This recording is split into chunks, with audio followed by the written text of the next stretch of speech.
Hello guys, I hope you all are doing well. Today's topic is related to an article which is written by Rafia Zakaria, and that's about Afghan punishing Afghans.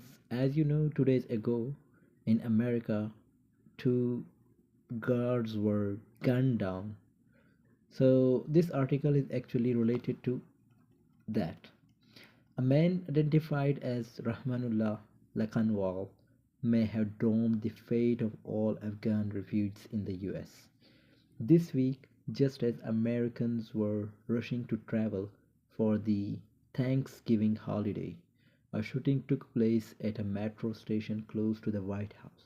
It is alleged that Lakanwal, who had traveled thousands of kilometers from his home in Washington state, shot a female member of the National Guard who died later, a male guardsman. Other National Guard members shot and injured Lakanwal.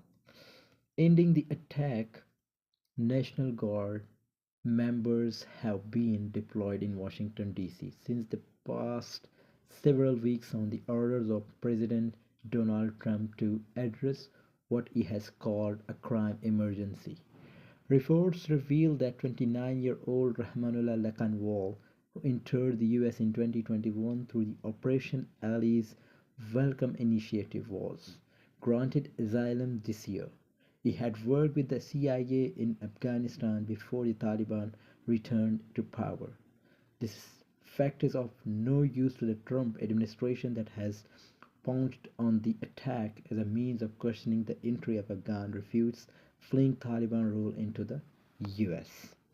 In the hours after the attack, officials of the Trump administration, such as FBI Director Kash Patel, alleged that thousands of refugees had been admitted to the US under the Biden administration and questioned the vetting process. In fact, refugees and visa holders coming to the US undergo through vetting.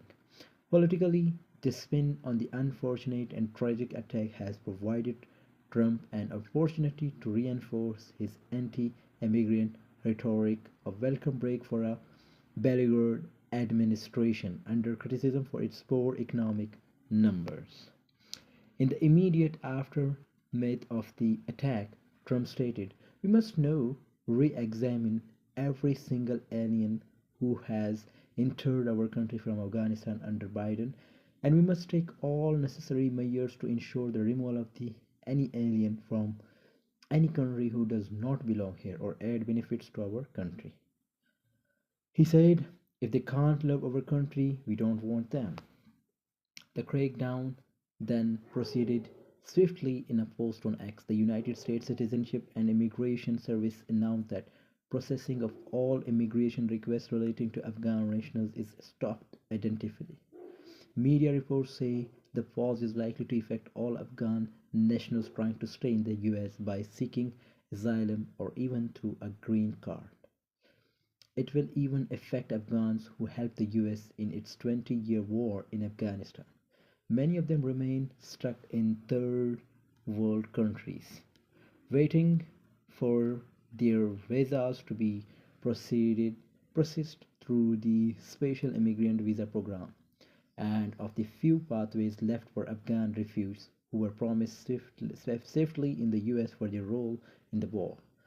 On Thursday, Trump posted on his Truth Social platform, "I will permanently pause migration from all third world countries to allow the US system to fully recover." The crackdown on immigrants has been the centerpiece of this administration's highly visible and intentionally horrific actions since day one. The attack, while tragic, was not unlike many other shootings that take place daily in the US, but it has given the administration another argument to stop all immigration to the US, particularly where it involves black and brown immigrants. Just a few days before this announcement, the USCIS ordered that Haitians in the US who enjoyed TPS or temporary protected status owing to the upheavals in that country would no longer be able to avail it after early next year. The crackdown on Afghans, and there are rumors that this will extend to some Somalia refugees, fits into the larger Trumpian vision of the United States as a white and Christian nation. The losers of course are the Afghans who choose to side with the Americans and believe that their safety would be assured. This one act committed by one man who may well be mentally ill rather than radicalized is enough to dump them all, just as the colonists once did so too or the neo-colonists doing, abandoning their promises and rendering their sacrifices made for them worthless as they move on to new missions and forget old wars. This is particularly true given that the ascendance of the Taliban in Afghanistan is a constant reminder to the US that a 2 decade war and trillions of dollars were largely a waste of resources and yielded no victory at all. Thousands of Afghan and others will likely now never get to the US. In a single instant, their presence has been tainted. They have been labeled unwanted and they will once again have to find some way to fend for themselves in a hostile and xenophobic world.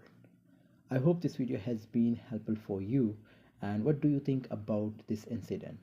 Will the one man who just killed two Americans, will all Afghan will be punished by this one man, due to this one man? So what do you think? Is the Trump which is going to take a strong action against immigrants? So will you be in the favor of that action or not? See you in the next video and share your views in the comment section. Take care of yourself.